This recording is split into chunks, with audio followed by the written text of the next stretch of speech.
Hey guys welcome to my channel. আমি মনোজ। এখন আমরা কথা বলবো যে বুনোহাস টু, সে কি দেবদা নাকি বুনোহাস টু করছেন। এটা একটা দারুণ বিষয়। তো অলরেডি আনন্দবাজার খবর সেরকমই করেছে, আবার আনন্দবাজারের খবর পড়বো। যারা যারা আবার খবর পড়া নিয়ে আনন্দ পাচ্ছ, ভাই তাদের জন্য ওয়েলকাম। দেখো ভাই, রিডিং করাটা ভালো, পড়তে পারি না, বাট তার জন্য খবর পড়বো না এত হতে পারে না। খবর পড়াটাই তো কাজ। 12 বছর পরে আবার একসঙ্গে দেব অনিরুদ্ধ জুটি। তবে কি তৈরি হতে চলেছে বুনোহাস টু। দেব এবং অনিরুদ্ধ দুজনেই ভালো বন্ধু, মাঝে মাঝে একসঙ্গে আড্ডা দেন, ভালো মুহূর্ত যাপন করেন 12 বছর পর। পরে কি তারা তারা বুনোহাস টু পরিকল্পনা করে ফেললেন? অলরেডি এই ছবিটা দেওয়া হয়েছে, দেবদার একটা ভিডিও ভাইরাল হয়েছিল ইতিমধ্যে অনিরুদ্ধ বাবুর সাথে। 2026 পড়তে না পড়তেই একের পর এক ছবি ঘোষণা করেছেন অভিনেতা তথা প্রযোজক দেব। 2027-এর ক্রিসমাসের ছবিও ঘোষণা করে দিয়ে গিয়েছে। এর মধ্যেই আভাস মিলল নায়কের নতুন কাজের। আগামী বছর কি তবে আবার অনিরুদ্ধ রায়চৌধুরীর সঙ্গে হাত মেলাচ্ছেন নায়ক? বুনোহাসের পরে আর একসঙ্গে কাজ করেননি তারা, কি জানালেন পরিচালক। দেব এবং অনিরুদ্ধ দুজনে ভালো বন্ধু, মাঝে মাঝে একসঙ্গে আড্ডা দেন, ভালো মুহূর্ত যাপন করেন। বুধবার কি তবে তারা বুনোহাস টু এর পরিকল্পনা করে ফেললেন? ধোঁয়াশা জারি রেখে পরিচালকের উত্তর, এখন থেকে বলা খুব মুশকিল।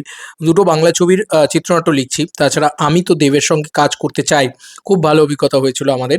আশা করছি ভালো চিত্রনাট্য পেলে দেবও না করবে না। আমার প্রশ্ন, দেব কি বুনোহাস টু করতে চায়? নিশ্চিত করে পরিচালক কিছু না বললেও আগামী ছবির সম্ভাবনা একেবারে নাকচ করে দেননি। 2014 সালে মুক্তি পেয়েছিল বুনোহাস।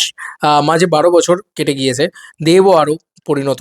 অন্যদিকে অনিরুদ্ধ মুম্বাইয়ে চুটিয়ে কাজ করছেন। তাহলে নতুন বছরে কি আবার বড় পর্দায় দেখা যাবে পরিচালক নায়ক জুটিকে?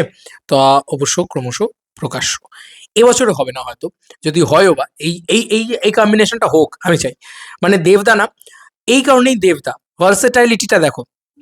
আমি বারবার মনে করি যে শুধু খাদান দিয়ে হবে না, জানো তো।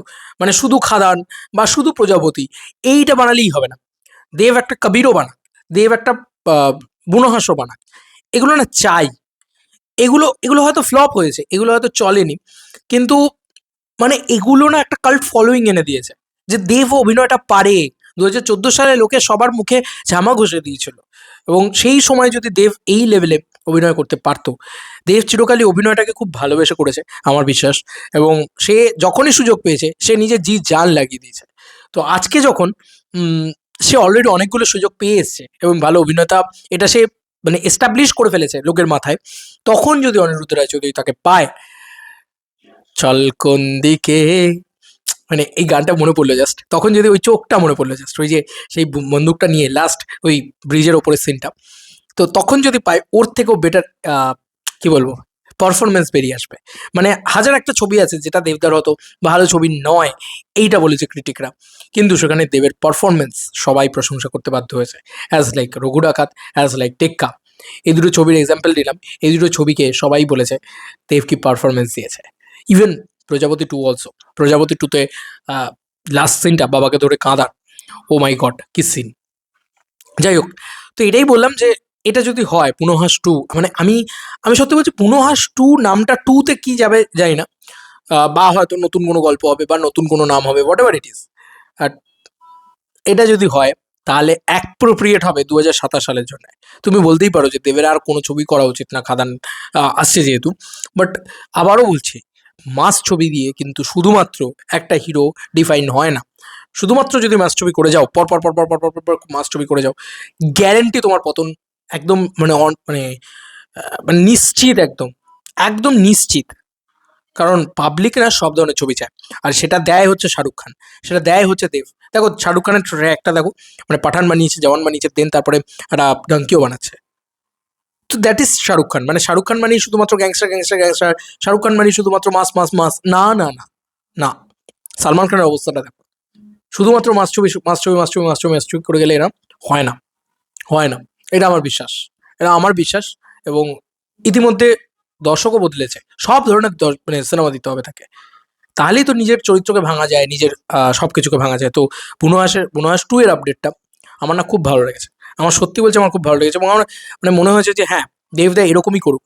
কারণ দেখো যে বছর টেক্কা এসেছিল সে বছরই কিন্তু খাদান এসেছিল। দুটো ছবি কিন্তু দারুণ ব্যবসা করেছিল। খাদান হয়তো এক্সট্রা অর্ডিনারি ব্যবসা করেছিল, টেক্কাও কিন্তু ব্যবসা করেছিল একটা নিজ সাবজেক্ট নিয়ে। শুধুমাত্র পাবলিক ট্রাস্ট, মানে আজকে আমার একেবারে যে আরবান সেন্টারের দর্শকটা রয়েছে তাদেরকে যদি আমি হারিয়েই ফেলি, তাহলে কোনোদিনই খাদান কিন্তু ওই লেভেলে বিজনেস করবে না। তাহলে খাদান কিন্তু 2,500 টাকার টিকিট বিক্রি করবে না। শাহরুখ খানের আজকে 8 থেকে 80 বা গোটা ভারতবর্ষই শাহরুখ খানের ফ্যান। কেন? কারণ সব ধরনের ছবি করে। এইটা খুব দরকারি। গর্ববোধ করতে পারবো ভাই, সত্যি বলছি, গর্ববোধ করতে পারবো। এবং সত্যি অনিরুদ্ধবাবুর কাছে তো থ্যাঙ্কফুল যে, যে দেব নাকি তোতলা, যে দেব নাকি অভিনয় করতে পারে না ইত্যাদি নানান ধরনের ট্রোলিংয়ের শিকার যখন হয়েছে, তখন আমরা দেবিয়ান্সরা প্রচণ্ড প্রচণ্ড কি বলবো, একটা আশাহত হতাম। তখন আমরা আমরা খুব কষ্ট পেতাম ব্যাপারটাকে শুনে বা ব্যাপারটাকে ইয়ে করে। বাট আজকে খুব ভালো লাগে যে বুনো হাঁস দিয়েছিল তিনি। আমরাও বলতে পারি যা গিয়ে বুনো হাঁস দেখে আয়। আর সেই সময় বলতে পারতাম, এখন আর বলতে হয় না। যাই হোক, তো এখন আর এরকম ধরনের অভিনয় নিয়ে অ্যালিগেশন কেউ লাগায় না। But once upon a time হতো এটা। যাই হোক, তো অবভিয়াসলি বুনোয়াস টু চাই আমাদের। এবং বুনোয়াস টু এর মতন ছবি বা কবিরের মতন ছবি, টেক্কার মতন ছবি, এগুলো চাই আমাদের। ককপিটের মতন ছবি, এগুলো চাই। কারণ এইগুলো হলে কি হয়, যে একটা মেগাস্টারের লেগাসিটা বজায় থাকে। যে একটা মেগাস্টার কিন্তু, শাহরুখ কিন্তু একটা স্বদেশও করছে, আবার একটা হ্যাপি নিউ ইয়ারও করছে।